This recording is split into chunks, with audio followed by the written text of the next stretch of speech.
আমার বৌমা কোথায়? এই নাও, তোমার জন্য আমি পায়েস বানিয়েছি। পায়েস বানিয়েছেন? মানে? আরে মানে ঠানে কিছু না, তুমি ভালোবাসো তাই তোমার জন্য পায়েস বানিয়েছি। নাও খাও তো। আরে কখনো কখনো তো আমারও ইচ্ছে করে তোমার যত্ন করার। হঠাৎ করে মার কি হলো, এরকম ব্যবহার করছে? তুমি নিশ্চয়ই ভাবছো না হঠাৎ করে আমার শাশুড়ি মার কি হলো আজকে।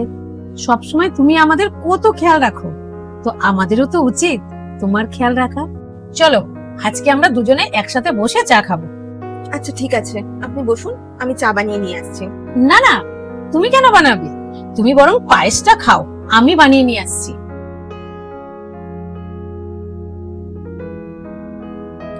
বাবা, কি হলো হঠাৎ করে উনার আজকে?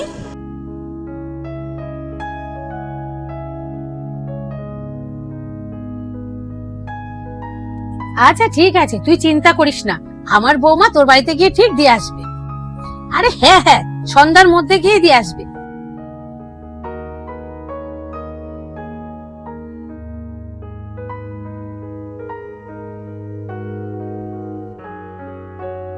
ও আচ্ছা, এই ব্যাপার।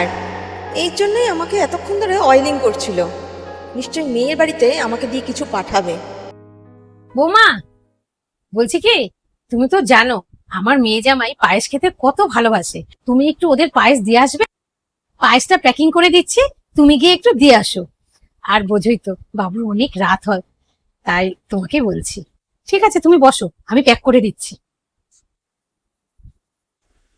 কি গো, তুমি রেডি? চলো। হ্যাঁ হ্যাঁ, আমি রেডি, চলো। কোথায় যাচ্ছিস তোরা? আরে আজকে আমার আর ওর একটু মুভি দেখার প্ল্যান আছে। আমি তো টিকিট কেটেও এনেছি, তাই জন্য আমি বলেছি ওকে যে আমি বাড়িতে আসার সাথে সাথেই রেডি থাকবে, বেরিয়ে যাবো।